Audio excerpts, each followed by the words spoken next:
दिवाली आती है तो कहते हैं कि भाई छोटी दिवाली इस तारीख की है कि बड़ी दिवाली। होली में भी इस बार कुछ ऐसे, ये कंफ्यूजन क्यों हो रही है हमारे त्योहारों में बार बार? जो चीज़ें हमारी शक्ति के लिए बनाई जाती हैं या हमारे सकारात्मकता के लिए बनाई जाती है, उसका ही दुरुपयोग जो है भ्रम में आकर के होता है। मतलब जो पंचांग का सॉफ्टवेयर है, जो असल में जो हाथ में पंचांग रखते हैं आप, तो जैसे बताया कि बिना पंचांग के ही सारी चीजें आप बताते हैं, तो क्या उनमें भी फर्क आ जाता है, अंतर आ जाता है?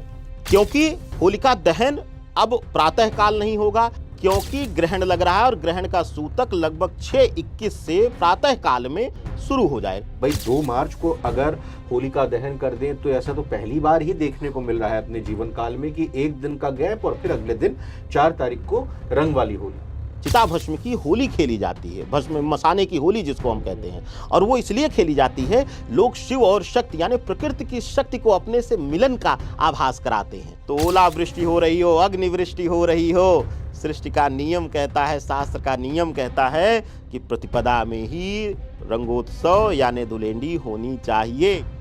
भाई होली के रसिया भगवान कृष्ण को कहा जाता है। एक बात आप लोग बहुत ध्यान से सुनिएगा, अगर कोई स्नान कर लिया है या किसी की इच्छा नहीं है होली खेलने की, तो जबरन होली के नाम पर उससे जबरदस्ती मत करिए। होली के दिन ही या किसी पर्व त्योहार के दिन ही अगर किसी परिवार में क्षति हो जाती है, कोई आपका अपना चला जाता है, तो कहा जाता है कि जब तक उस तारीख को या उस त्योहार में कोई जन्म नहीं लेगा तब तक आप कभी उस पर्व को नहीं मना सकते। ये भावना, ये जो है भ्रांति, इसका अंत करने का समय आ चुका है। अब जरा बता दीजिए कि होलिका दहन की तारीख क्या रहेगी और होलिका दहन की अवधि क्या रहेगी? रंगों का त्योहार होली बस आने ही वाला है, लेकिन इस बार साल 2026 की होली अपने साथ ढेर सारे सवाल और थोड़ा कंफ्यूजन भी लेकर आई है। सोशल मीडिया से लेकर न्यूज हेडलाइंस तक हर जगह एक ही चर्चा है, होली आखिर है कब? 2 मार्च, 3 मार्च या फिर 4 मार्च? 2 मार्च को होलिका दहन करें या 3 मार्च को? रंगों की होली यानी धुलेंडी 3 मार्च में है या 4 मार्च को है? और हां, इस बार होलिका दहन के समय भद्रा का साया क्या असर डालेगा? क्या इस बार होली पर चंद्र ग्रहण भी लग रहा है? और सबसे जरूरी बात, क्या इस होली पर ग्रहों की चाल आपकी किस्मत बदलने वाली है? किन राशियों की लगने वाली है लॉटरी? तो कुल मिलाकर सोशल मीडिया पर अलग अलग तारीखें चल रही हैं, लोग कंफ्यूज हैं कि रंग वाली होली कब है और ये कब खेली जाएगी। इन सभी गुत्थियों को सुलझाने के लिए आज हमारे पॉडकास्ट में मौजूद हैं जाने माने ज्योतिषाचार्य पंडित राकेश चतुर्वेदी जी। पंडित जी प्रणाम, नमस्कार, बहुत बहुत स्वागत। भगवती कल्याण करें आप सभी को, नमन। सभी दर्शकों को भी मेरा वंदन, आपको भी रविंद्र जी मेरा वंदन है। पंडित जी, सबसे पहले तो यही कंफ्यूजन दूर कीजिए, महाशिवरात्रि आती है तो पता चलता है कि भाई इस तारीख को मनाएं या इस तारीख को जल अर्पण होगा। दिवाली आती है तो कहते हैं कि भाई छोटी दिवाली इस तारीख की है कि बड़ी दिवाली। होली में भी इस बार कुछ ऐसे, ये कंफ्यूजन क्यों हो रही है हमारे त्योहारों में बार बार? रविंद्र जी, सभी दर्शकों को वंदन करते हुए इस वक्तव्य का शुरुआत मैं इस प्रकार से भी करना चाहता हूं कि कई बार जो चीज़ें हमारी शक्ति के लिए बनाई जाती हैं या हमारे सकारात्मकता के लिए बनाई जाती है, उसका ही दुरुपयोग जो है भ्रम में आकर के होता है। और सोशल मीडिया भी इसमें बहुत बड़ा योगदान निभाता है। जैसे हम कहते हैं कि सोशल मीडिया ने जागृति फैलाई है या हमें ताकत दे दी है, जितना हमें सोशल मीडिया ने ताकत नहीं दिया, उससे ज़्यादा झूठे लोगों के झूठी रील्स, राहु और केतु के प्रभाव में आकर के हम तरह तरह के जो है ज्योतिषीय उपायों का अंत कर रहे हैं, हम आडंबर में आ रहे हैं, तरह तरह के भ्रम में आकर के हम अपनी तिथियों, हम शास्त्र तो चिल्लाते हैं, लेकिन शास्त्र का मूल क्या है? शास्त्र का मूल अगर हम जान लेते तो शायद हाथ में पंचांग लेते हुए भी उस शास्त्र के एक अंग के रूप में और हम उस पंचांग के भी अपमान नहीं करते। आज जब हम चिल्लाते हैं, जब हम किसी त्योहार पर, व्रत पर जो है टिप्पणी करते हैं, तो हम भूल जाते हैं उस त्योहार की गणना कैसे होनी है। तिथियां जो हैं विशेष प्रकार से 5 प्रकार की गिनी जाती हैं, जिसमें नंदा, विजया इत्यादि गिनी जाती हैं। 5 प्रकार की इस तरीके से हैं, पूर्णा इस प्रकार से हैं। लेकिन जो तिथि शब्द कहा गया है सनातन में, अब इसको फिर होली पर भी आया जाएगा, लेकिन तिथि का मैं बता दूं गणना। और रविंद्र जी, आप जानते हैं कि मेरा स्वभाव है कि मैं सिर्फ बोलता नहीं हूं, रटा हुआ नहीं बोलता हूं, मैं अध्ययन करता हूं। शास्त्रीय प्रमाण है, ज्योतिषीय प्रमाण है और साथ ही साथ वैज्ञानिक प्रमाण भी हैं। अब तिथि की गणना कैसे करते हैं रविंद्र जी? आप भी बड़े हुए, इतनी मतलब उम्र बीता है, बचपन बीता है, और मुझे जहां तक पता है पूर्वांचल से, पूर्वांचल में तो पांडित्य प्रथा और ज्यादा प्रचलित है। आप बताइए तिथि अपने यहाँ कहते किसको हैं? उदया के हिसाब से तिथि गणना होती है। सूर्य उदय और जो सूर्यास्त होता है, उस पूरे एक चक्र को एक तिथि माना जाता है, जितना मैं सही समझता हूँ। अद्भुत अद्भुत। मुझे लगता है कि सबसे बड़ा शास्त्रीय ज्ञान तो आप ही के पास है। क्योंकि अपने शास्त्र से जुड़े रहना और शास्त्र के मूल को जानना, यह बहुत बड़ी चीज है। और आपने सत्यार्थ कहा। उदया तिथि कहते हैं जब सूर्योदय लग्न में जो तिथि मिलती है हमें, और कम से कम 2.5 घंटे, यानी कि लगभग लगभग अगर वह 1.5 घंटा 2 घंटा हमें तिथि मिल जा रही है, तो जो है वही तिथि अगले दिन सूर्योदय से पहले तक मान्य रहेगी। ठीक है। तो पहला चीज तो भ्रम निकाल दीजिए। अब आ जाएं यहीं पर, अब होली पर आ जाए, क्योंकि प्रमाणिकता देते हुए चल, नहीं तो बहुत लंबा खिंच जाएगा। अब होली पे आ जाएं। जो लोग 2 तारीख को कह रहे हैं पूर्णिमा प्रदोष काल, पूर्णिमा का प्रदोष काल मान्य कैसे होगा भैया, जब 2 तारीख को पूर्णिमा तिथि ही नहीं है। उदया तिथि में चतुर्दशी तिथि है और शाम 5:56 पर पूर्णिमा लग रही है। 2 तारीख 2 मार्च को शाम 5:56 पर संध्या बेला में, यानी कि उसके बाद फिर ये होलिका दहन का मुहूर्त शुरू होगा क्या? अब मुहूर्त पे तो अभी बाद में आ जाएगा, पहले तिथि आप मान लीजिए। 2 तारीख को 5:56 पे पूर्णिमा लग रही है। पहली चीज, जो लोग बार बार पूर्णिमा पूर्णिमा चिल्ला रहे हैं, शास्त्र जिस शास्त्र की प्रामाणिकता दे रहे हैं, वह शास्त्र कहता है कि 2 तारीख को पूर्णिमा तिथि मान्य ही नहीं है। यानी हम पूर्णिमा की गणना करेंगे ही नहीं। अब क्यों नहीं करेंगे? आज के समय में सॉफ्टवेयर मिल गया है, तो हम देख ले रहे हैं कितने बजे खत्म हो रही है पूर्णिमा, कितने बजे लग रही है, तो हम तुरंत कह देते हैं जी शाम को लग गई तो पूर्णिमा मान लेंगे। कैसे मान लेंगे? शास्त्र का आधार है उदया तिथि होना चाहिए। उदया तिथि अगर नहीं है तो वह पूर्णिमा मान्य नहीं होगी। संध्या बेला में लग रही तिथि को तिथि मान्य नहीं किया जाता है। शास्त्र इसका बिल्कुल खंडन करता है। पहली चीज यह समाप्त हो गई। यानी 2 तारीख को पूर्णिमा है नहीं। ठीक है। तो 2 तारीख को कैसे आप करेंगे दहन, होलिका दहन? जबकि होलिका दहन फाल्गुन पूर्णिमा को होनी चाहिए। तिथि मान्य नहीं है, पूर्णिमा मान्य नहीं है, तो दहन कैसे मान्य है? अगले दिन सूर्योदय के बाद। आधार ही बिल्कुल। अब तिथि किस दिन मान्य है? शास्त्र की मान्य, जिसको लोग शास्त्र साचिल है। और मैं तो एक चैनल पे पूछ लिया, 3-4 लोग थे, मैंने पूछा तिथि की गणना बता दीजिए। गणना पे कोई नहीं बोला। दारुण रात्रि है, ये रात्रि है, वो रात्रि है, 100 प्रमाण देने लगे। सॉफ्टवेयर जो है तिथियों का और जो पंचांग है, मतलब जो पंचांग का सॉफ्टवेयर है, जो असल में जो हाथ में पंचांग रखते हैं आप, तो जैसे बताया कि बिना पंचांग के ही सारी चीजें आप बताते हैं, तो क्या उनमें भी फर्क आ जाता है, अंतर आ जाता है? एकदम आएगा। अब यहां अंतर आता है। पंचांग में तिथि की गणना उदया तिथि से होती है, लेकिन जब हम शास्त्र व्याकरण नहीं पढ़े रहेंगे और उन शास्त्रों को नहीं पढ़े रहेंगे, सब पुस्तक खोल करके श्लोक याद कर लेने से वो श्लोक किस परिस्थिति में कहा गया है, भाई आप तो जानते हैं कि ऐसे ही एक भ्रम देकर के अश्वत्थामा के मृत्यु का जो है एक वीर पुरुष को जो है पराजित किया गया। तो ऐसे ही सिर्फ अगर श्लोक पढ़ लेंगे और उनको बार बार जो है कह करके कथावाचक के रूप में एक जो है श्लोक याद करने के रूप में आप आ गए रट्टू विद्या लेकर के, तो आप प्रमाणिकता नहीं दे रहे हैं, आप शास्त्र की हानि कर रहे हैं। पंचांग कहता है कि उदया तिथि ही तिथि मान्य है पूरे दिन। अब जब हम सॉफ्टवेयर खोलते हैं, दिख गया 5:56 पे लग रही पूर्णिमा, हम चिल्लाना शुरू करते हैं। वो अपनी स्वेच्छा है, तिथि मान्य नहीं है, शास्त्र संबत और रविंद्र जी है ही नहीं। तो ऐसी अवस्था में हम 3 तारीख को क्या मिल रही है? पूर्णिमा सूर्योदय लग्न से मिल रही है और शाम 5 बजे तक मिल रही है। अब सोचिए 3 मार्च को। अब लेकिन क्योंकि होलिका दहन अब प्रातः काल नहीं होगा, या दिन में नहीं होगा, या संध्या बेला में नहीं होगा। क्यों नहीं होगा? क्योंकि ग्रहण लग रहा है और ग्रहण का सूतक लगभग 6:21 से प्रातः काल में शुरू हो जाएगा। यानी तिथि जैसे सूर्योदय हुआ, तिथि लगी और ग्रहण भी शुरू हो गया। दूसरी चीज कि ग्रहण जब समाप्त होगा, अब क्योंकि नियम शास्त्र के अनुसार 3 तारीख को पूर्णिमा पूरे दिन पूरी रात व्याप्त है, यानी मानी जाएगी। अब 3 तारीख को जैसे ग्रहण समाप्त हो, ग्रहण के बाद गंगा जल का छिड़काव करके स्वयं भी स्नान करिए, महिलाएं स्त्रियां जाकर के होलिका पूजन करें और होलिका दहन हो। अब पहला तो आ गया शास्त्रीय प्रमाण, जिसको लोग शास्त्र शास्त्र कह करके भ्रम फैला रहे हैं। मुझे लगता है कि जो भी जमीन से जुड़ा हुआ व्यक्ति होगा, हमारे दर्शक जो ग्रामीण क्षेत्र होंगे, जो शास्त्रीय प्रामाणिकता को ध्यान देते होंगे, वह जानते तिथि होती क्या है। अब आते हैं इसका वैज्ञानिक प्रमाण। वैज्ञानिक प्रमाण में या ज्योतिषी गणना में, जैसे ज्योतिष का एक गणित है और एक फलित हिस्सा है। गणित में कहा गया है सूर्य चंद्रमा के बीच जब 0 से 12 अंश तक की दूरी तय की जाती है तो एक दिन कंप्लीट होता है, यानी एक तिथि कंप्लीट होती है। अच्छा, ये तो आधार आ गया। अब इसको तो सामान्य लोग गणना नहीं कर पाएंगे, लेकिन ज्योतिष शास्त्र, सनातन आध्यात्मिक विज्ञान, हर कोई कहता है कि ग्रहण किस दिन घटित होगा भैया, चंद्र ग्रहण, तो सब कहेंगे तुरंत पूर्णिमा, पूर्णमासी को, और किसी दिन तो चतुर्दशी को तो ग्रहण लगता नहीं है, क्योंकि वह 180 अंश डिग्री जो है कंप्लीट, यानी मास अंत जो है पूर्णिमा के साथ ही मासांत हो जाता है और नया अंश मास शुरू हो जाता है। तो वह जो दूरी है, अब इसको वैज्ञानिक प्रामाणिकता कैसे मिली कि 3 को ही पूर्णिमा है, निराधार हैं आप 2 को पूर्णिमा कहने वाले।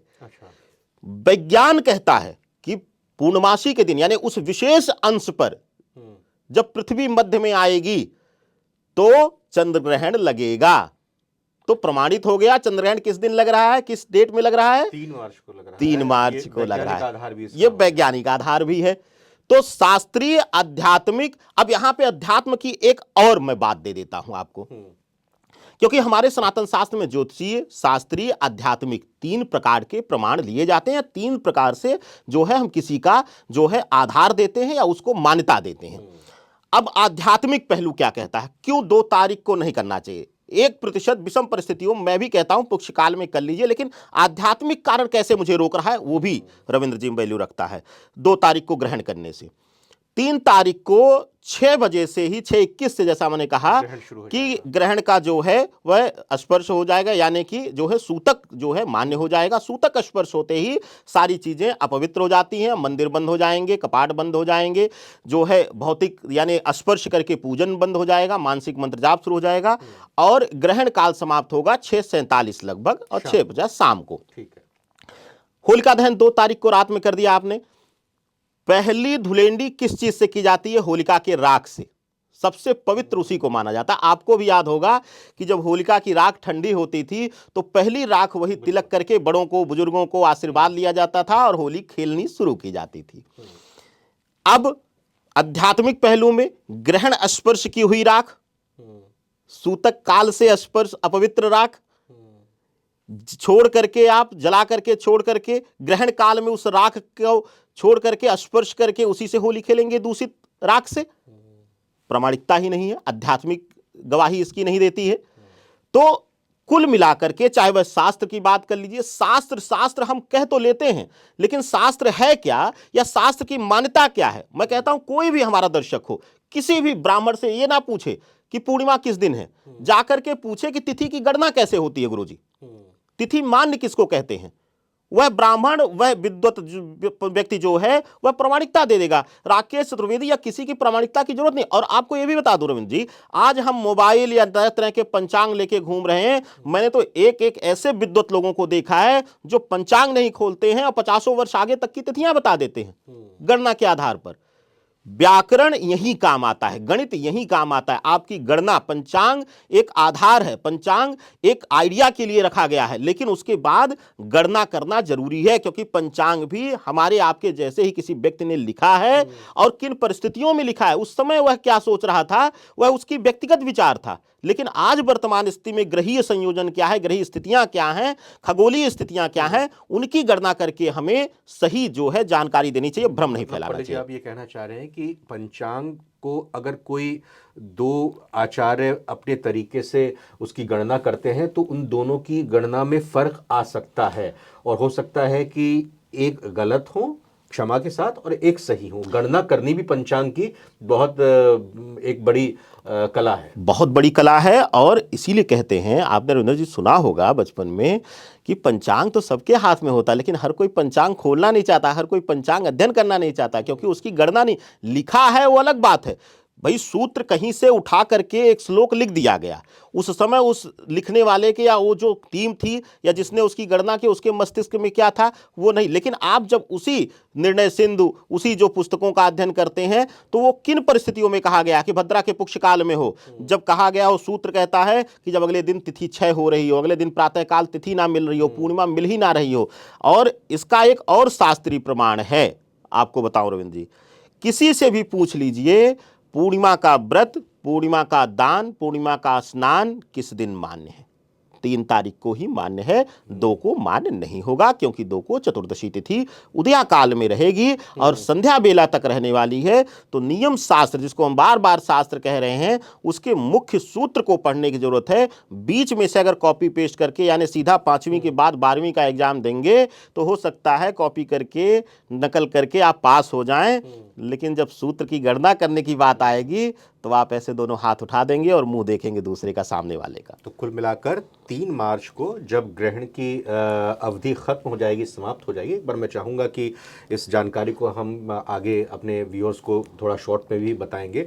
अब ज़रा बता दीजिए कि होलिका दहन की तारीख क्या रहेगी और होलिका दहन की अवधि क्या रहेगी, किस समय अवधि में होलिका दहन किया जाए? बिल्कुल, शास्त्र और आध्यात्मिक और वैज्ञानिक प्रामाणिकता के साथ जो है 3 तारीख को जैसे ही ग्रहण काल का स्पर्श समाप्त होगा, और ग्रहण काल के स्पर्श से समाप्त होते ही जो है लगभग 6:47, और अगर पश्चिमी क्षेत्रों में जाएंगे तो 5 मिनट 10 मिनट आगे आप कर लीजिए, यानी मैक्सिमम मैं कहता हूं कि 6:55 या 7 बजे तक मैक्सिमम जो है अपने अपने क्षेत्रों में स्नान करके, शुद्धि करके और फिर होलिका पूजन करके और आप जो है होलिका दहन करें। कोई मस्तिष्क में भ्रम किसी भी प्रकार का मत पाले। होलिका दहन की बात हुई तो फिर उस हिसाब से धुलेंडी की बात करें, रंगों की होली की बात करें तो 4 मार्च को रहेगी। लोगों को इस बार ये कन्फ्यूज़न भी हो रही है कि भाई 2 मार्च को अगर होलिका दहन कर दें तो ऐसा तो पहली बार ही देखने को मिल रहा है अपने जीवन काल में कि एक दिन का गैप और फिर अगले दिन 4 तारीख को रंग वाली होली। ये भी कन्फ्यूज़न आपने एक तरह से कहीं कि दूर करने की कोशिश की कि भाई 3 तारीख को होलिका दहन और फिर उसके बाद अगले दिन रंगों की होली। इस रंगों की होली के लेके भी कुछ शुभ तिथि या कुछ कार्य रहता है तो ध्यान रखना चाहिए? आप बिल्कुल सही कहा आपने, और मुझे लगता है इससे उत्तम प्रश्न कुछ होगा ही नहीं, और पिछले जो हमने इतनी चर्चाएं की उसको प्रामाणिकता भी ये दे देगा। कुछ लोगों को हमने सुना, आपने भी सुना होगा क्योंकि आप तो मीडिया क्षेत्र से ही हैं और शोध करते रहते हैं और आपके स्वभाव के बारे में मैं जानता हूं। हमारी जो तिथि है पूर्णिमा, जब फाल्गुन पूर्णिमा को हम होलिका दहन करते हैं, अब कुछ लोग कह रहे हैं कि 2 को जला करके 3 को खेल लीजिए, कुछ लोग कह रहे हैं 3 को खेली नहीं जाएगी, क्यों? क्योंकि ग्रहण है, जबकि यहां भी वो शास्त्रीय प्रमाण नहीं दे रहे हैं। ग्रहण से होली खेलने से कोई औचित्य नहीं है। पहली बात है, अगर 2 को मान्य होती पूर्णिमा तो 3 को हम होली खेलते, चाहे ग्रहण होता, चाहे ओलावृष्टि होती, चाहे कुछ भी होता। शास्त्र प्रमाण देता है इसका रविंद्र जी। 8 दिनों तक ऋणात्मक ऊर्जा रहती है, नकारात्मक ऊर्जा रहती है, होलाष्टक रहता है। ग्रहण के बाद जो ये पूर्णिमा है, जो होलाष्टक लगता है, होली का होलाष्टक जो है ये 8 दिनों का रहता है, और इस बीच नकारात्मक ऊर्जा रहती है, प्रकृति की नकारात्मक ऊर्जा रहती है, ऋणात्मक ऊर्जा रहती है। कैसे, इसको शॉर्ट में मैं बता देता हूं, बहुत लंबा नहीं खींचूंगा। शैव परंपरा, वैष्णवी परंपरा दोनों के लिए नकारात्मक है, शास्त्र संबद्ध होकर के आध्यात्मिक मान्यताओं के अनुसार। इसी बीच जो है 8 दिनों तक भक्त प्रहलाद को प्रताड़ना दी गई, और लगातार भगवान विष्णु जो है एक पीड़ा में रहे, लगातार उन्होंने उस पीड़ा को बर्दाश्त किया जो जो पीड़ाएं भक्त प्रहलाद को दी गई। तो ऐसी अवस्था में इसीलिए कहा गया कोई मांगलिक कार्य नहीं होता है, विष्णुदेव पीड़ित रहते हैं। दूसरी जो मान्यता है वह शैव प्रथा के लिए भी है, यानी शिव के लोगों के लिए भी है, शिव को मानने वाले लोगों के लिए भी है। क्यों? क्योंकि कहते हैं कि सती के शरीर को जलते हुए लेकर के काशी में तांडव किया था, और आज उसी की प्रामाणिकता मिलती है कि वहां जो है भस्म की, चिता भस्म की होली खेली जाती है, भस्म मसाने की होली जिसको हम कहते हैं। और वो इसलिए खेली जाती है, लोग शिव और शक्ति यानी प्रकृति की शक्ति को अपने से मिलन का आभास कराते हैं। वो उनका आभास है कि इस मिट्टी में, इस राख में मेरे शिव और सती दोनों की सामूहिक ऊर्जा है। तो ये जो 8 दिन है वह नकारात्मक ऋणात्मक ऊर्जा है, और इसी बीच जो है मास अंत हो रहा होता है। और आप देखिए यह मास अंत ऐसे ही नहीं है, एक 9 संवत्सर का आरंभ की कथा यहीं से रची जाती है, यानी एक नई ऊर्जा आरंभ होती है। तो पूर्णिमा तिथि में कभी भी धुलेंडी की ही नहीं जाती है। धुलेंडी हमेशा होती है नकारात्मक ऊर्जा का दमन करते हैं हम पूर्णिमा में, पूर्णिमा की रात, और प्रतिपदा तिथि पर एक नव आरंभ, एक नव ऊर्जा, नव स्नेह के भाव में हम सृष्टि से उस रंगों से जो है मिलन करते हैं, उस मिट्टी से पहला स्पर्श लेते हैं कि अब नकारात्मकता राख होकर के यह पवित्र भस्म बन चुकी है, और इससे हम अपने शरीर में स्पर्श करके एक सकारात्मक जो है सोच के साथ नए संवत्सर की तैयारी शुरू करते हैं इसी दिन से। तो कौन कह रहा है कि ग्रहण की वजह से होली नहीं होगी? होलिका दहन के लिए वंदन है, लेकिन रंगोत्सव अगर प्रतिपदा तिथि पड़ती, होलिका दहन अगर हो चुका होता 2 तारीख को, तो ओलावृष्टि हो रही हो, अग्निवृष्टि हो रही हो, सृष्टि का नियम कहता है, शास्त्र का नियम कहता है कि प्रतिपदा में ही रंगोत्सव यानी धुलेंडी होनी चाहिए। तो भ्रम छोड़ दीजिए, 3 तारीख को सिर्फ पूर्णिमा है और ग्रहण के बाद जलाइए, 6:47 6:50 के बाद स्नान करके पूजन करिए, जलाइए, और 4 के सूर्योदय के साथ ही जैसे ही नौ लालिमा निकले और वह राख स्पर्श करके प्रणाम करके अपने इष्टों को जो है रंग देकर गुलाल चढ़ा करके भगवान विष्णु को, भगवान गणेश को, भगवान शिव को, और आनंद से नव संवत्सर की तैयारी का आरंभ कीजिए। पंडित जी, ग्रहण का आपने जिक्र किया, थोड़ा हम समझना चाहेंगे चंद्र ग्रहण पर खास तौर पर किस तरह की सावधानी बरतनी चाहिए, और चंद्र ग्रहण के समापन पर हमें किस तरह से जो भी नकारात्मक ऊर्जा आई है उसको दूर करने के उपाय करने चाहिए। और इसमें कहा जाता है कि भाई बच्चों को, बुजुर्गों को और जो गर्भवती महिलाएं होती हैं उनको विशेष ध्यान रखना पड़ता है। तो थोड़ा इस पर हम चाहेंगे कि आप जानकारी दें। देखिए, हमारी सृष्टि के आधार में रविंद्र जी 2 ही चीज़ों का जिक्र होता है, सूर्य और चंद्र का। और मानव जीवन में अगर वंशावली उठाई जाती है तो ऐसे तो हम अपने आप को कुछ भी कह लें, आप सिंह कह लें, हम चतुर्वेदी कह लें, लेकिन 2 ही प्रामाणिकता मिलती है, सूर्यवंशी चंद्रवंशी। यानी हम कहीं ना कहीं एक ही जड़ से निकले हुए अलग अलग पौधे हैं, सूर्य से या चंद्र से, या सूर्य से या चंद्र से। सूर्य क्या है? पिता है, हमारी आत्मा है। चंद्रमा क्या है? मातृत्व भाव है, हमारा मन है, जलीय तत्व है, हमारा धन है चलित। तो ऐसी अवस्था में चंद्र पर जब ग्रहण लगता है, और क्योंकि मैंने आपको बताया कि यह एकमात्र पूर्णिमा नहीं है, या मध्य में हर वर्ष हर माह में एक पूर्णिमा पड़ती है, लेकिन इस पूर्णिमा को जो है फाल्गुन पूर्णिमा को खास इसलिए कहा जाता है क्योंकि पूरे वर्ष की, पूरे पंचांग की, उस वर्ष के एक नकारात्मक ऊर्जा का हम दमन करके एक नव संवत्सर के आने की तैयारी करते हैं। नई ऊर्जा, नई प्रकृति की जो है शक्तियों को नमन करते हैं, शिव की नई शक्तियों को नमन करते हैं, और कहते हैं कि अब विनाश की जगह सृजन हो, धर्म की स्थापना हो, इस भाव से हम आरंभ करते हैं। और यह ग्रहण 3 तारीख को जिस कालखंड में लग रहा है रविंद्र जी, वह कालखंड जो है लगभग 3:20 दोपहर से आरंभ हो रहा है। और अगर उस समय के लग्न की गणना करें तो कर्क लग्न की कुंडली आती है, अगर उस समय की कुंडली बनाई जाए, क्योंकि मैं ज्योतिष व्याकरण का जानकार हूं तो मैं ज्योतिष व्याकरण से ही अब इस चीज़ की गणना करूंगा, क्योंकि यहाँ पर अब व्याकरण ही सबसे जरूरी हो जाता है। अब उससे देखा जाए तो अष्टम भाव में जो है मंगल, राहु, सूर्य, बुध एक साथ युति बना के रखेंगे। वहाँ पे क्या है? सूर्य राहु का ग्रहण योग भी बन रहा है, मंगल राहु का अंगारक योग बन रहा है, बुध राहु का भी जो है शत्रुगत दोष योग बन रहा है। तो ऐसी अवस्था में, क्योंकि कर्क लग्न के अंतर्गत सिंह राशि में लग रहा है, यानी सूर्य और चंद्र दोनों एक साथ पीड़ित हैं, उसकी भी प्रामाणिकता मिल जा रही। कैसे? देखिए, लग्न ऐसे ही, हमारा व्याकरण नहीं है रविंद्र जी। कर्क लग्न में ग्रहण लग रहा है तो लग्न प्रभावित हो रहा है। चंद्रमा सिंह राशि में रहेगा केतु के साथ युति में, केतु ग्रहण लगा रहा है तो चंद्रमा पीड़ित रहेगा। सूर्य अष्टम भाव में विराजमान है राहु के साथ, सूर्य भी ग्रसित रहेगा। और उसकी प्रामाणिकता किसने दे दिया? लग्न ने, कि दूसरे भाव में ग्रहण लग रहा है कर्क लग्न से सिंह राशि में। सिंह राशि किसकी है? सूर्य की, यानी सूर्य चंद्र दोनों पीड़ित रहेंगे। और बुध राहु की, मंगल राहु की युति है। ऐसी अवस्था में नशे से 100% इस बार दूरी बनानी है। इस अवधि के दौरान इस अवधि नशे से तो हमेशा ही दूरी बनानी है, लेकिन इस बार विशेष दूरी बनानी है। और बेवजह की यात्रा मत करिए इस बार। अपने घर में बैठ कर के आस पास पड़ोसियों के साथ जो है स्नेहपूर्वक होली खेलिए।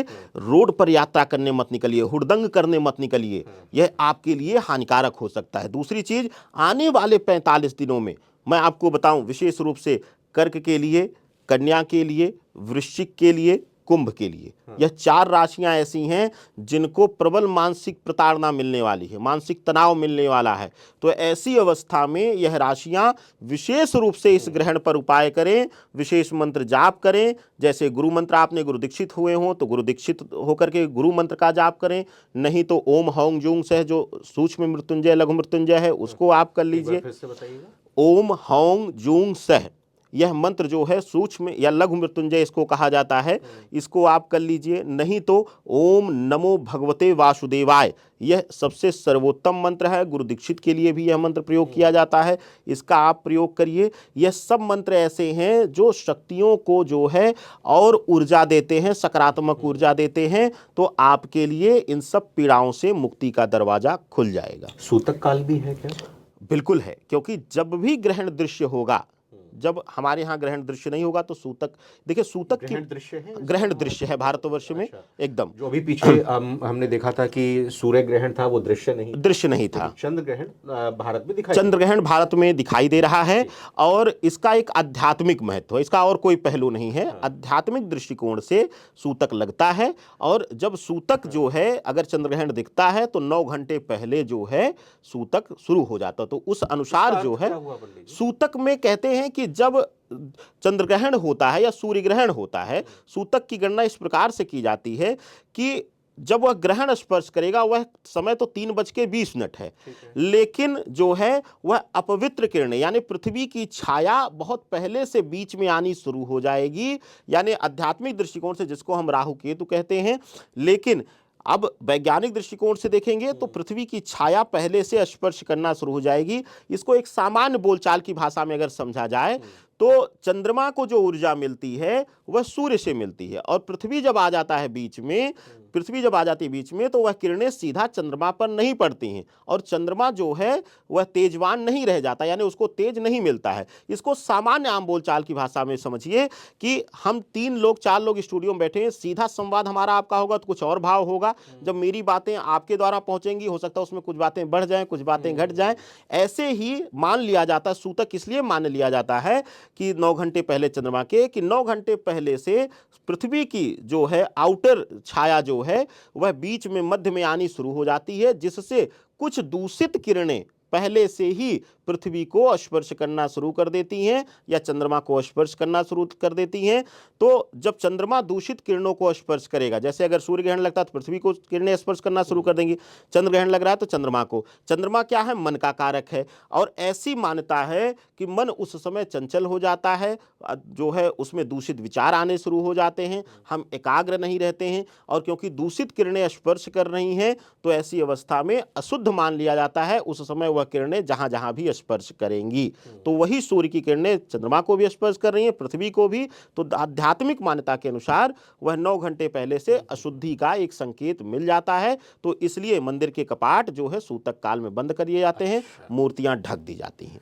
प्रतिपदा और भद्रा के बारे में भी आपने पहले बताया, मैं थोड़ा सा और जानना चाहूँगा, क्योंकि कई लोग ऐसे हैं, आज की जेनजी हमारी, हमने देखा कि नए साल पर वो डिस्कोथिक में नहीं जा रहे हैं, वो पब्स में नहीं जा रहे हैं, वो भजन मंडली में जा रहे हैं जी। तो कई चीज मतलब ज्ञान अर्जित वो करना चाह रहे हैं। हम देखते हैं कि कोई भी शुभ दिन होता है तो मंदिर वो जा रहे हैं, तो एक बड़ा बदलाव भी देखने को मिल रहा है। तो उनके लिहाज से मैं समझना चाहूँगा प्रतिपदा और भद्रा, इसका क्या अर्थ होता है और ग्रहण को लेकर इसके क्या विचार है?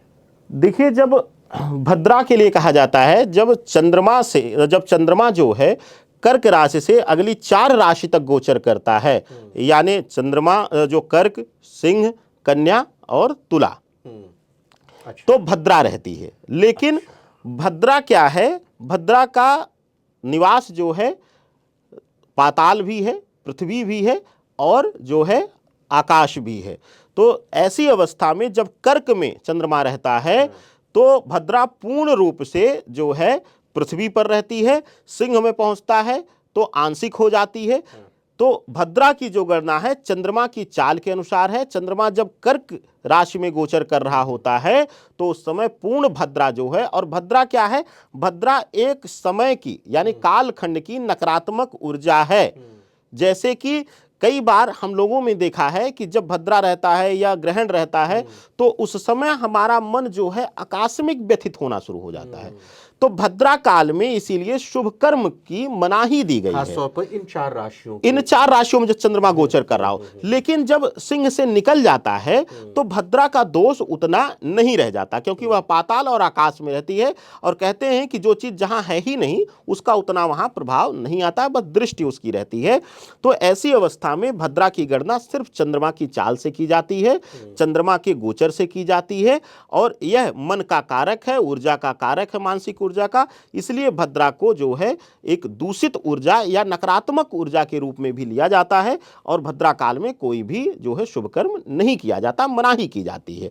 और प्रतिपदा तिथि क्या है, प्रतिपदा की गणना जो है जब पूर्णिमा के बाद प्रतिपदा लगती है। अब इसका एक, क्योंकि आपने कहा कि हमारी जो जेनजी है वो धीरे धीरे रोटेट हो रही है, और उसका पीछे का कारण है कि जब हम, अब तक क्या था, अब तक सिर्फ हम भ्रम फैला रहे थे, अब हम कुछ जगहों पर प्रमाणित सत्य बोलते हैं। और जब उन तथ्यों को रखा जाता है तो वह बच्चे जो पढ़ करके आए हैं, जो सूर्य चंद्रमा की गति पढ़े हैं, जो उनकी चाल पढ़े हैं, उनके बारे में पढ़े हैं, तो वह जब आध्यात्मिक लॉजिक्स और वह विज्ञान का लॉजिक्स जब ऐसे मैच कर जाता है, फेविक्विक से जुड़ जाता है, तो उनका विश्वास कहता है अरे ये तो हमारे ऋषि मुनि तो करोड़ों वर्ष पहले गणना करके गए हैं।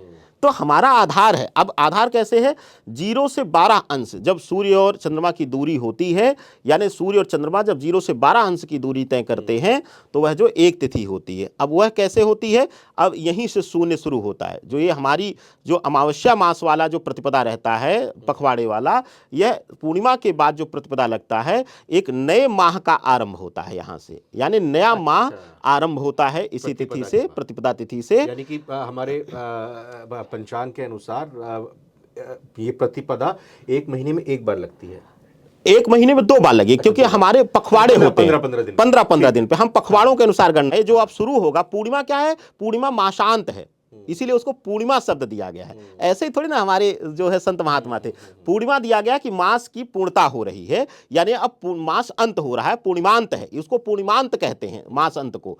तो जब पूर्णिमा अंत हो करके अब क्या है, एकदम से जो टेक्निकल डिग्रियों का कोण था, अब 0 से 12 डिग्री अब आना शुरू होगा। यानी पूर्णिमा की रात से सूर्य और चंद्र में 0 से 12 डिग्री का अंतर आएगा तो प्रतिपदा तिथि बन जाएगी। यानी कि जब सुबह पूर्णिमा लगी, अब वहां से 0 से 12 डिग्री की चाल जब चंद्रमा करेगा शाम तक, रात्रि तक, और जब अगला सूर्योदय होगा तो वह प्रतिपदा का, सूर्यास्त के बाद जो सूर्योदय होगा वो प्रतिपदा का होगा, यानी एक नए माह का आरंभ होगा। तो यह प्रतिपदा तिथियां बड़ी खास हैं।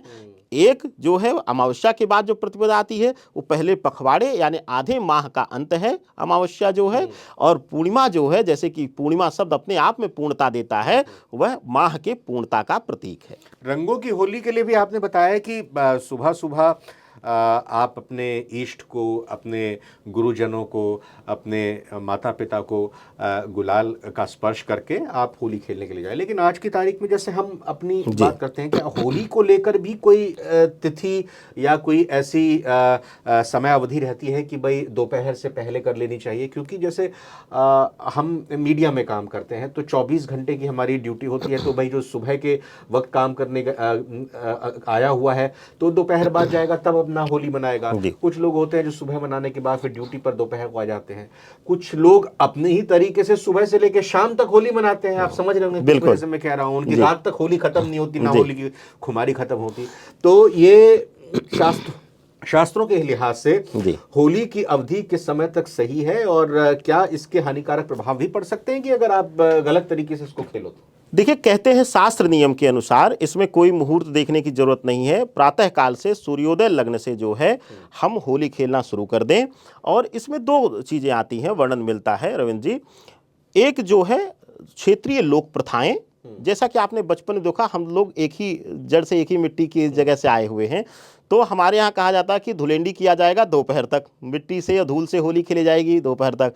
उसके बाद स्नान ध्यान करके एकदम साफ सुथरा कपड़ा पहन करके गुलाल अबीर लेकर के हम लोग निकलते थे और गाना बजाना के साथ वो फगुआ गाते हुए जो है होली खेली जाती थी। वो तो है शास्त्रोचित होली, ठीक है, ठीक है, और लोक प्रथाओं के अनुसार भी है, शास्त्रोचित भी है, चली आ रही है, वो चली आ रही है। फिर शाम को भजन की, शाम को एकदम से जैसे ही गोधूल बेला स्पर्श करने वाली हो, यानी सूर्यास्त हो रहा हो, आप सब हुड़दंगई छोड़ करके, सारी उद्दंडता छोड़ करके भजन कीर्तन, लोकगीत, लोक कथाओं में सराबोर हो जाइए। यानी प्रतिपदा क्या है? प्रतिपदा एक नव आरंभ है।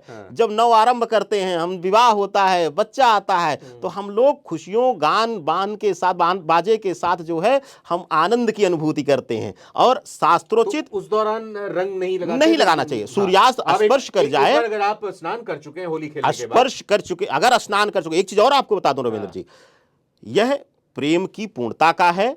यह भगवान शिव से जोड़ा जाता है, कृष्ण से जोड़ा जाता है। भाई होली के रसिया भगवान कृष्ण को कहा जाता है। एक बात आप लोग बहुत ध्यान से सुनिएगा, अगर कोई स्नान कर लिया है या किसी की इच्छा नहीं है होली खेलने की, तो जबरन होली के नाम पर उससे जबरदस्ती मत करिए। नहीं तो इसी में तो कहा गया है ना, यह होली नहीं है, बुरा ना मानो होली है, इस तरह की बातें कही नहीं जाती हैं। बुरा ना मानो होली है, वो तो हमने नारा दिया ना। बुरा कैसे? अगर वो बुरा मान रहा है तब आप क्यों उसको जबरन कर रहे हैं? 1% आप मानिए, हम तो कह रहे हैं ना, लो भाई तुम्हारा मन नहीं है, लेकिन हमने लगा दिया। उस नारे को भी अगर जोड़ा जाए, हाँ, उसके जबरदस्ती अब उस नारे को मन है, तुम्हारा मन ना हो, एकदम ना हो, हमने लगा दिया। बहुत ये सही नहीं है। एकदम सर्वोत्तम आपने बोला, और बहुत अच्छा प्रश्न मुझे लगता है आज के पूरे पॉडकास्ट का निचोड़ निकलेगा मुझे लगता है। बुरा ना मानो होली है, यह एक संकेत दिया जाता है बस कि मैं आपको होली स्पर्श करने आ रहा हूं या रंग स्पर्श करने आ रहा हूं, आप बुरा मत मानो। लेकिन अगर उसने वहां विरोध कर दिया, उसने कहा जी राकेश चतुर्वेदी की इच्छा नहीं है, या आपको कुछ परिस्थितियां ऐसी नहीं पता है कि राकेश चतुर्वेदी के साथ क्या घटनाएं हुई हैं, किस वजह से वो होली नहीं खेल रहा है, अगर वह उसका विरोध कर रहा है, तो वहीं प्रणाम करके, होली मानसिक मिलन का है, रंगोत्सव तो है ही, मानसिक मिलन का, कहते हैं द्वेष मिटाने का है।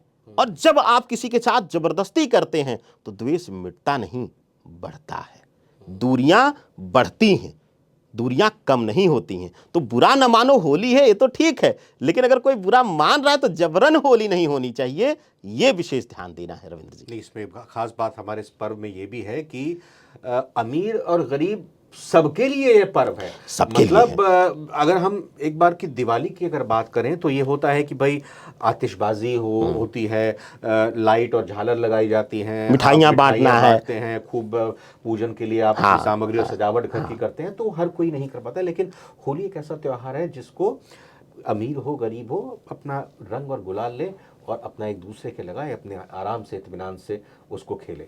ये एक अपना एक अलग ही भाव है। और दूसरी चीज पंडित जी इसमें ये भी कि होली एक ऐसा त्योहार है, पर्व है, जो व्यक्ति होली खेलता है ना और उसके चेहरे पर जब रंग लग जाता है तो पता ही नहीं चलता कि इसका रंग कैसा है, इसका रूप कैसा है, ये इसके जेब में कितना पैसा है, या कितना धनी है, या कितना ये गरीब है। सच्चाई आपको बताऊं, एक रविंद्र जी, बहुत ये सार्थक चर्चा आप कर रहे हैं। पहली होली धुलेंडी इसलिए कही जाती है, धुलेंडी के साथ ही होली इसलिए मनाई जाती है, उस मिट्टी का स्पर्श, किसी के पास गुलाल खरीदने के भी अगर पैसे नहीं हैं तो होली उसी समता का अधिकार दे रही है। होली कह रही है धरा से मिट्टी उठाइए और तिलक कर दीजिए सामने वाले को, सम्मान के साथ, हृदय के साथ, प्रेम के साथ, वह होली हो जाएगी। इसीलिए होली का मूल धुलेंडी है, उसके बाद गुलाल का स्थान आता है, क्योंकि सब कुछ तो मिट्टी ही है, सब कुछ मिट्टी है, मिट्टी में ही मिल जाना है। और होली से बड़ा सार्थकता को दर्शाने वाला, समानता को दर्शाने वाला कोई त्योहार ही नहीं है। इसीलिए तिलक लगाइए, लेकिन अगर कोई जबरन मना कर रहा है तो द्वेष मत करिए, उसको जो है हल्का सा तिलक स्पर्श कर दीजिए, या हाथ पे स्पर्श कर दीजिए, माथे पर स्पर्श कर दीजिए और चले जाइए। अब ये हुड़दंगियों के लिए है, लोग देखते होंगे, आप देखते होंगे कि बुरा ना मानो होली है बोल करके कपड़े फाड़ दिए जाते हैं, कीचड़ में, नालियों में फेंक दिया जाता है, गंदगी गोबर इत्यादि फेंका जाता है। ये बुरा ना मानो होली है, ये होली का मूल है। आप उस राख को स्पर्श करते हैं तो वह सामान्य मिट्टी नहीं है, वह पवित्र राख है जो सभी बुराइयों को नरसिंह अवतार ने नष्ट करके होलिका के अहंकार को, दूषित अहंकार को दमन किया था। यह सामान्य राख नहीं है। तो उस मिट्टी को आप उस नाली के पानी, उस गोबर, उस गंदगी से मत जोड़िए और बुरा ना मानो होली के नारे को भी आप अपमानित मत कीजिए। यही मेरा निवेदन रहेगा। लोग तो ये भी कहने लगते हैं कि भाई बरसाने में लठमार होली होती है। लोग इसमें अपने भी तर्क देने लगते हैं कि जब इस तरह की होली होती है तो फिर हम अपना अगर गंदगी से अगर होली खेल रहे हैं या फिर इस तरह से खेल रहे हैं बिना मज़ा, इसमें मज़ा कैसे आएगा? कपड़ा फाड़ होली हम ना खेले, हम गोबर से, गंदगी से, कीचड़ से ना उसको एक दूसरे को लेटाएं, तो इसमें क्या मज़ा आएगा? लेकिन वो ये भूल जाते हैं कि फूलों की होली मथुरा में, फूलों की होली, और वो भूल जाते हैं मथुरा का भाव क्या है। उस लठमार होली में भी प्रेम होता है, देख कर लठ चलाया जाता है। ये नहीं कि सर फोड़ दिया जाए, मदिरा पान करके दुर्घटना कर लिया जाए। उद्दंडता को होली का नाम मथुरा वाले नहीं देते हैं, वो प्रेम की होली करते हैं। वो लठमार होली भी खेलते हैं तो सादर के साथ, सम्मान के साथ, उस भाव के साथ खेलते हैं। और उसके बाद पुष्प वृष्टि भी की जाती है, लगातार रोज पुष्प वृष्टि से होली खेलते हैं। और जो है खास करके जो है गुलाब की पंखुड़ियों इत्यादि से रंग बना करके उसको होली के खेला जाता है। ये नहीं कि पेंट मिला उससे रच दिया, उसको जो है स्किन से 10 दिन सब एलर्जी रह गया, वो परेशान रहा या उसको कोई समस्या हो गई। कपड़े फाड़ लठमार होली भी भाव की है। पहले बताया जाता, उसकी तैयारी की जा रही होती है। सड़क पर कोई जा रहा हो, किसी कार्य से जा रहा हो, आप उसको होली के नाम पर कपड़े फाड़ दीजिए, कितना उसको होली अच्छा लगेगा। और कौन सी होली की सार्थकता आप दे रहे हैं? तो हमारे सनातन में दिक्कत यही है कि दीपावली पर भी, होली पर भी अपने अनुसार हम त्योहार को जो है मोल्ड करते हैं, तोड़ते हैं, मरोड़ते हैं। और इसीलिए धीरे धीरे करके हम आध्यात्मिक रूप से भी दूर होते जा रहे हैं। कहीं ना कहीं आप देखिए एक मानसिक दूरी बढ़ रही है और लोग थोड़ा सा डर और संकोच भी करते हैं। पहले ये डर नहीं था।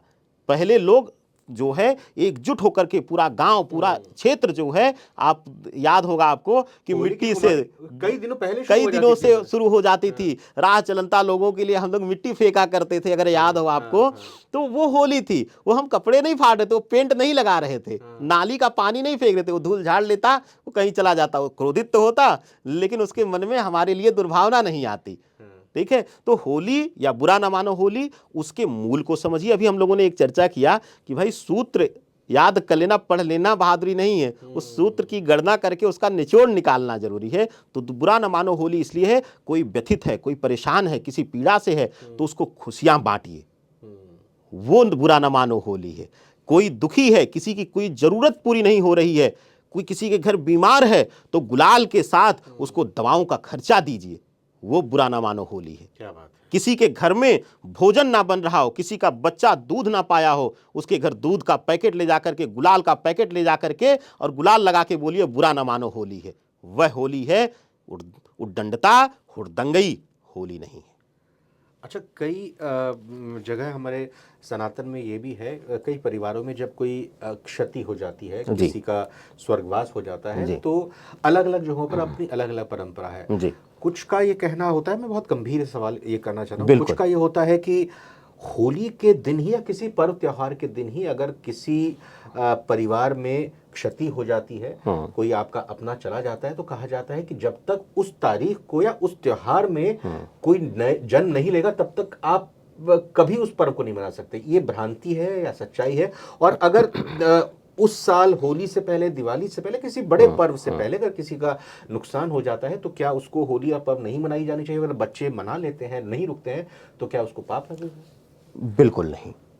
मैं इसको पूर्ण तरीके से खंडित करता हूं, क्योंकि इसका कहीं भी शास्त्रीय प्रमाण नहीं मिलता। हाँ, मृत्यु के 1 वर्ष तक जो है कई प्रकार के पूजन, जिसमें कि दीपावली मनाने की मनाही नहीं है।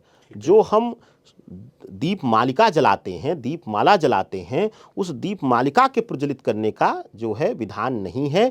इसी प्रकार से होली में बच्चे अगर मृत्यु हुई है या 1 दिन पहले 2 दिन पहले हुई है तो ऐसी अवस्था में बच्चों के ऊपर तो पहली बात कोई बंधन नहीं है, किसी भी प्रकार का बंधन नहीं है। दूसरी चीज बड़ों के लिए भी मैं कहता हूं कि 1 वर्ष तक जो है, जैसा कि जो आपका मूल प्रश्न था, अब उस पे आ जाते हैं। 1 वर्ष तक मान्यताओं के अनुसार पितृ दृष्टि दे रहे होते हैं, जो है आत्मा वह देख रही होती है, पितृ भी उसको ना कह लीजिए, क्योंकि वरुण पुराण के अनुसार आपने पढ़ा कम से कम 12 महीने तक वह आत्मा जो है यात्रा करती है, यानी वो प्रेत योनि में रहती है। तो ऐसी अवस्था में कहते हैं कि वह आत्मा जो है दृष्टि रखती है अपने लोगों पर कि उनके अंदर मेरे बिछड़ने का भाव है कि नहीं, उनके अंदर मेरे बिछड़ने का दुख है कि नहीं।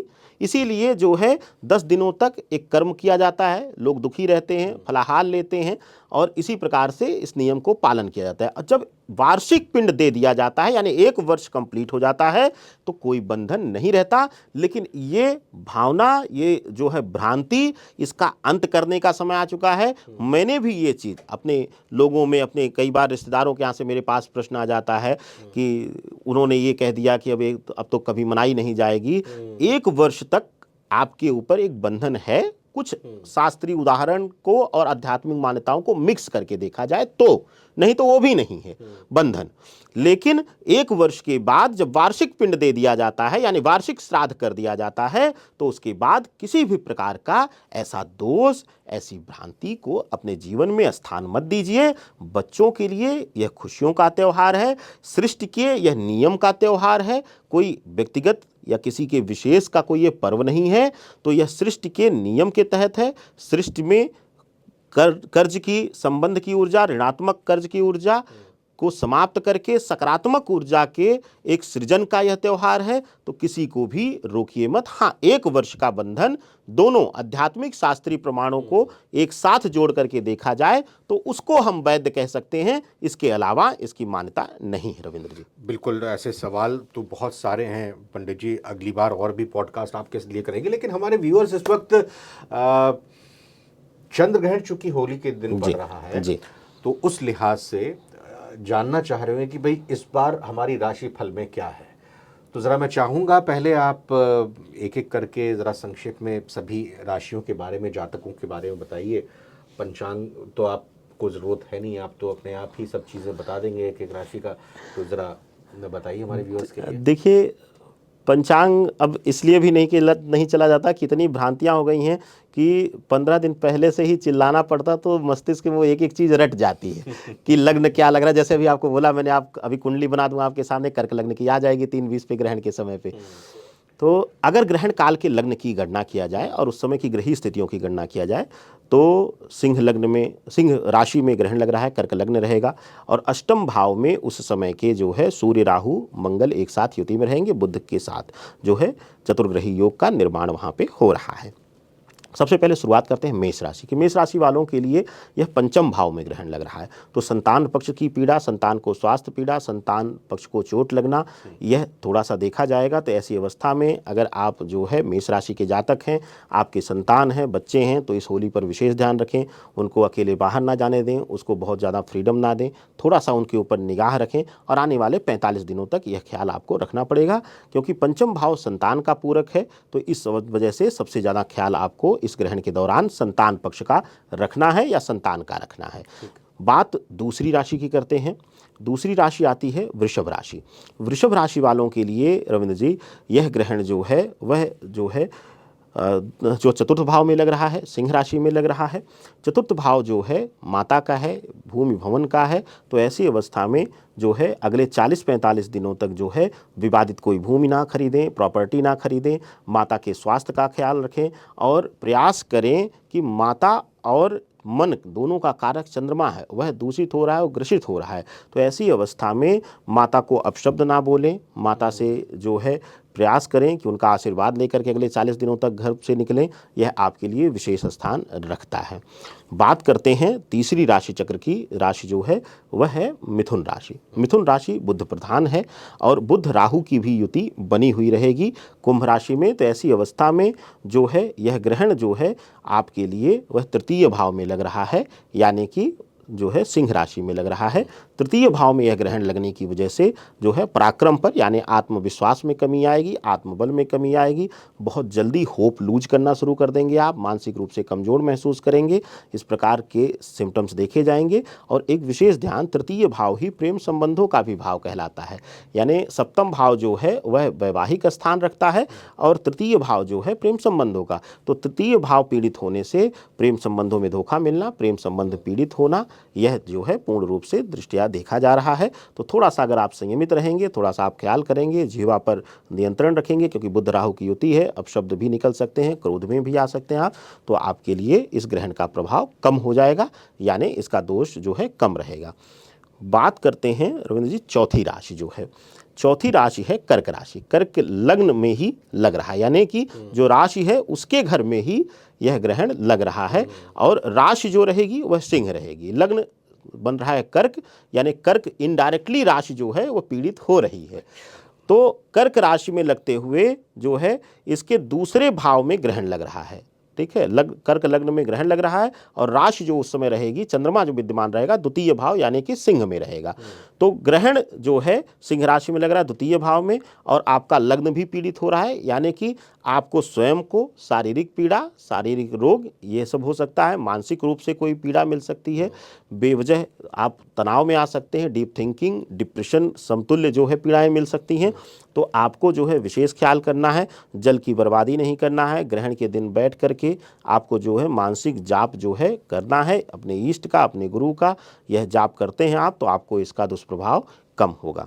अब बात करेंगे पांचवी राशि की। पांचवी राशि है जो है सिंह राशि। सिंह राशि में ही ग्रहण लग रहा है, लग्न है उस समय रहेगा कर्क यानी कि 12वां भाव सिंह का, और राशि जो है सिंह ही है, यानी आपके घर में ही, सिंह के घर में ही उस समय चंद्रमा ग्रसित हो रहा है। तो जब सिंह राशि में ग्रसित होगा तो चंद्रमा और सूर्य दोनों एक साथ पीड़ित हो रहा है। आपके राशि स्वामी भी सूर्य जो है वह राहु के साथ युति में है। तो ऐसी अवस्था में पद प्रतिष्ठा पर चोट आना, अगर आप राजनीतिक प्रतिष्ठा पे हैं तो आपके खिलाफ षड्यंत्र होना, आपके खिलाफ जो है विरोधाभास होना, परिवार कुटुंब में मुखिया हैं तो परिवार के विरोध का सामना करना पड़ेगा, आपके ऊपर लांछन लग सकता है, आरोप लग सकता है।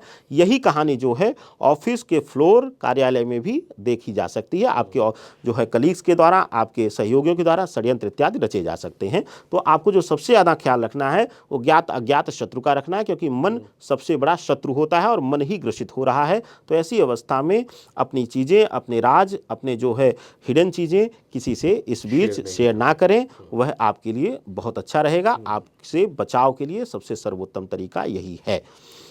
बात करें अगर छठवीं राशि जो है कन्या राशि, कन्या राशि वालों के लिए 12वें भाव में यह ग्रहण लग रहा है, यानी सिंह राशि में लग रहा है। 12वें भाव में ग्रहण लगने से कर्ज का बोझ बढ़ेगा, कर्ज लेने पे मजबूर होंगे, यानी कि कहीं ना कहीं कैश फ्लो में, लिक्विडिटी में कमी आएगी, पैसा कहीं ना कहीं विवादित होगा या बाधित होगा, रुकेगा। किसी को उधार दिए थे वह देने से मना कर सकता है आपकी ज़रूरतों के समय, आने वाले समय में।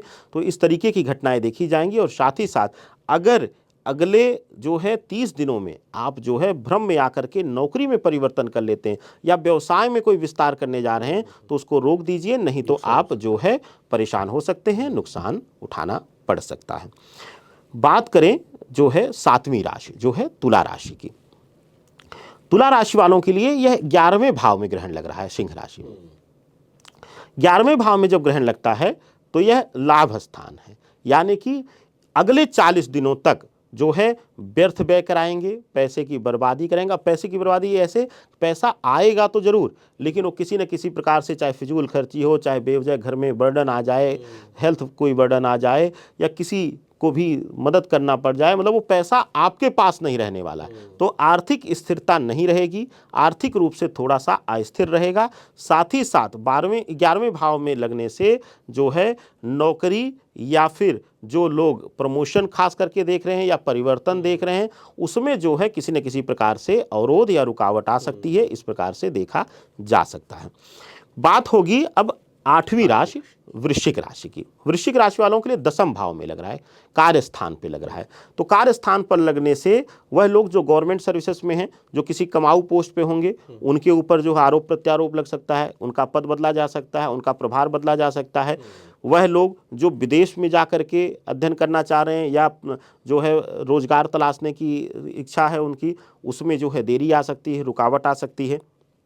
इसके साथ ही दसम भाव में यह ग्रहण घटित होने से एक चीज़ और देखने को मिलेगा वृश्चिक राशि वालों के, कि इनके ऊपर, इनके कार्य को देखते हुए इनके ऊपर आरोप लग सकता है। जैसे कि कोई आपका कार्य पुलिस में आप हैं तो आपके ऊपर जो है किसी का पक्ष रखने का हो जाए, ज्योतिषी हैं तो गलत प्रेडिक्शन का या गलत जो है सलाह देने का आरोप लग जाए। इस तरीके से गलत आरोप, आक्षेप लग सकते हैं। तो वृश्चिक राशि वालों को संभल कर रहने की जरूरत रहने वाली है।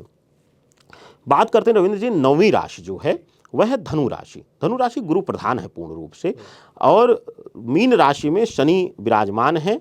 और जिस समय यह ग्रहण लग रहा है शुक्र की युति भी रहेगी। उस दिन जो है शुक्र निकल करके शनि के साथ युति ले चुके होंगे। तो ऐसी अवस्था में जो इनके लिए भाग्य स्थान पर यह घटित हो रहा है सिंह राशि में, तो इनके लिए भाग्य का जो है बल कमजोर होगा। यानी अब तक जो सक्सेस इन्हें मिल रही थी, जो छोटे छोटे परिश्रम करने से इनको जो है आसानी से जो है बल मिल जा रहा था, उसमें जो है इनको हार्ड वर्क करना पड़ेगा, अपनी प्रेजेंटेशंस स्ट्रॉन्ग करनी पड़ेंगी, अपनी नॉलेज को और बढ़ाना पड़ेगा, और अपने अध्ययन को और बढ़ाते हुए कठिन परिश्रम के साथ लक्ष्य की सिद्धि करनी पड़ेगी। धनु राशि वालों के लिए एक विशेष ध्यान देने की जरूरत है। वैवाहिक जीवन में जो है थोड़ा सा संयमित होकर चलें, अपने चरित्र पर संयम रखें, तो आपके लिए आने वाले 40 दिनों में मुसीबतें कम रहेंगी, नहीं तो मुसीबतें बढ़ सकती हैं। बात होगी 10वीं राशि मकर राशि। मकर जो है पूर्ण रूप से शनि प्रधान है, और कुंभ में यानी कि एक राशि पहले जो है सूर्य राहु की युति बनी हुई रहेगी, मंगल राहु भी युति में रहेंगे, और कुंभ में जो है शनि शुक्र की युति रहेगी, और आपके लिए जो है अष्टम भाव में यह ग्रहण घटित हो रहा है। तो ऐसी अवस्था में जो है वह विशेष ध्यान देने की जरूरत यह रहेगी कि कुंभ राशि वालों के लिए, मकर राशि वालों के लिए जो स्थितियां हैं वह थोड़ा सा जो है डराने वाली रहेंगी। आकस्मिक दुर्घटना, आकस्मिक रूप से चोट लगना, इस तरह की घटनाएं हो सकती हैं। लंबी यात्राएं अगले 30 दिनों तक अवॉइड कर दें, खास करके अगर स्वयं सेल्फ ड्राइव करके जा रहे हैं, अकेले यात्रा करते हैं आप, तो थोड़ा सा अवॉइड करें। जो जरूरी यात्राएं हों उन्हीं को किया जाए, और किसी को साथ लेकर किया जाए। साथ ही साथ अगर अगले 40 दिनों के अंदर कोई ऐसी दिक्कत है पुरानी जिसमें डॉक्टरों ने सलाह दिया हुआ है सर्जरी इत्यादि की, तो आंख बंद करके करा लीजिए। नहीं तो अगर समय बर्बाद करेंगे इस ग्रहण प्रभाव में तो आपको नुकसान हो सकता है। तो सजगता, और कई बार ग्रहों का संकेत किसी ऑपरेशन या सर्जरी को शुभता ही देता है, नकारात्मकता रविंद्र जी नहीं देता है। अब बात कर लेते हैं कुंभ राशि की। कुंभ राशि वालों के लिए जो है यह ग्रहण जो है सिंह राशि में लग रहा है, और कुंभ राशि वालों के लिए यह ग्रहण जो है बहुत शुभतापूर्ण है, खास करके इनके रोजगार के लिए, व्यवसाय के लिए, नौकरी के लिए। नौकरी में परिवर्तन कराएगा, नौकरी में शुभकारी जो है चेंजेस देखे जाएंगे, प्रमोशन, इंक्रीमेंट इत्यादि हो सकता है। लेकिन इनको पर्सनल लाइफ में, लव लाइफ में और मैरिड लाइफ में संभल कर रहने की जरूरत है, और छोटे भाई बहनों के साथ भी संबंध थोड़ा सा बिगड़ सकते हैं। बात होगी अब इस ग्रहण के दुष्प्रभाव की अंतिम राशि यानी मीन राशि की।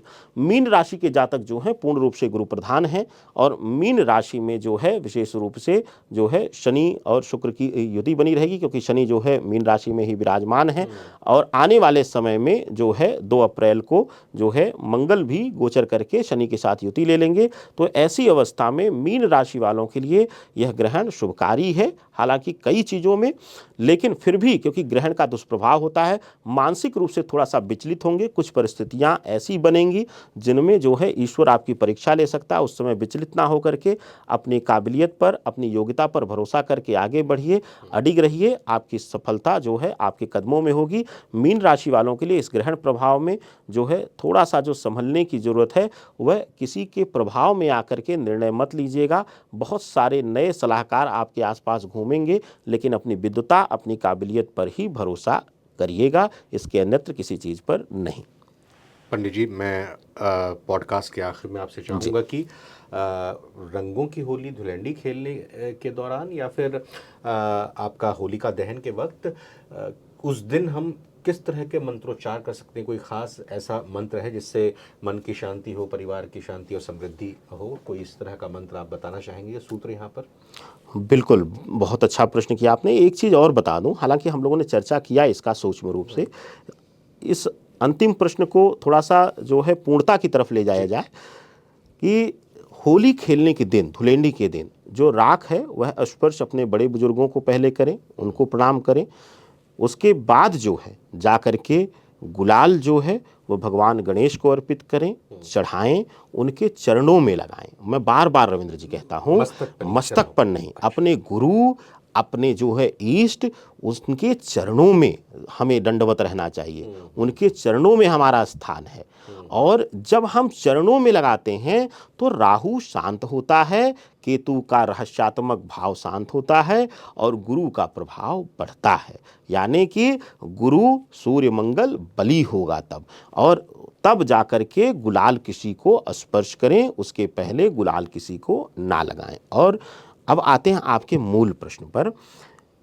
होली के दिन हो या कोई बड़ा ऐसा ग्रहीय परिवर्तन, क्योंकि एक दिन पहले ही जो है धुलेंडी से पहले ग्रहण घटित हुआ रहेगा, तो जाहिर सी बात है ऊर्जाएं सबकी जो है व्यथित रहेंगी, डिस्टर्ब रहेंगी। तो आप सबसे सर्वोत्तम मंत्र है ओम नमो भगवते रुद्राय। ओम नमो भगवते रुद्राय। यह महाविद्या के अंतर्गत भगवान रुद्र, भगवान विष्णु दोनों को सामूहिक जो है आवाहन करने के लिए प्रयोग होता है। और आप अगर उस दिन मानसिक रूप से जब भी खाली बैठे हो, भाई कई बार हम ऐसा होता है कि मेहमानों का इंतजार करते हैं, गली में लोगों का इंतजार कर रहे होते हैं, खाली बैठे होते हैं, जब भी खाली बैठे हों मन में जाप करते रहें। मानसिक जाप के लिए कितनी बार कुछ मतलब कुछ नहीं, अनकाउंटेड करिए मन को हाँ, क्योंकि होली का दिन ऐसा नहीं कि आसन लेकर के हम माला जप कर पाएं। भाई कोई आ गया माला खंडित हो जाएगी। जब माला नहीं कर रहे हैं तो संख्या का कोई स्थान ही नहीं है। और जब मानसिक असंख्य किया जाता है तो उस माला से कई गुना फल मिलता है रविंद्र जी, क्योंकि उस समय आप समर्पित करेंगे, बाध्यता नहीं है, मन को स्थिर करके करेंगे। तो मानसिक जाप कर ही हम तब पाते हैं। आप कुछ देर प्रयास करिए मानसिक जाप करने का, अगर मन स्थिर नहीं है तो आप जाप ही नहीं कर पाएंगे। तो मानसिक जाप को इसीलिए जाप में सर्वोत्तम माना गया है, सबसे उत्तम माना गया है। इसीलिए कहा जाता है कि जब आपने ब्राह्मणों को देखा होगा, जब जाप करते हैं तो बस जिह्वा अंदर बाहर नहीं निकलती, बस लिप्स जो हैं, होठ जो हैं हिलते हैं और मानसिक जाप वो चलता रहता है। और मानसिक जाप तभी होगा जब मन स्थिर होगा, और उसका फलित अलग है, अनंत है रविंद्र जी। मैं पंडित जी बहुत बहुत धन्यवाद करना चाहूँगा, आपका बहुत बहुत शुक्रिया। और उम्मीद करते हैं कि पंडित राकेश चतुर्वेदी जी की तरफ से जो भी भ्रांतियाँ, जो भी कन्फ्यूज़न इस बार होलिका दहन को लेकर, रंगों के पर्व को लेकर, चंद्र ग्रहण को लेकर आपके मन मस्तिष्क में होंगी, वो दूर हो जाएंगी। और न सिर्फ इस बार की होली को लेकर बल्कि पर्व त्योहारों और ग्रहण को लेकर भी पंडित राकेश चतुर्वेदी जी ने एक एक भ्रांति को दूर करने की कोशिश की, शास्त्रों के मुताबिक, वैज्ञानिक पद्धति के हिसाब से। फिर भी अगर आपकी कोई कंफ्यूजन अगर रह गई है, कोई अगर आपकी शंका है, तो आप कमेंट करके इस वीडियो के हमें सवाल रख सकते हैं। अगली बार अवसर मिलेगा, अगर मौका मिलेगा, तो पंडित राकेश चतुर्वेदी जी को फिर से हम आमंत्रित करके उनसे बातचीत करेंगे। एक बार फिर से बहुत बहुत शुक्रिया, कोर्ट से धन्यवाद। दर्शकों आपको भी सादर वंदन और होली की अनंत शुभकामनाएं। यह जो रंग है, रंगोली के समतुल्य, सूर्य की किरणों के समतुल्य आपके अंदर तेज प्रदान करे, यही मेरी मनोकामना है। नवभारत टाइम्स की टीम की तरफ से भी आप सभी को, आपके परिवार को होली की बहुत बहुत शुभकामनाएं। नमस्कार।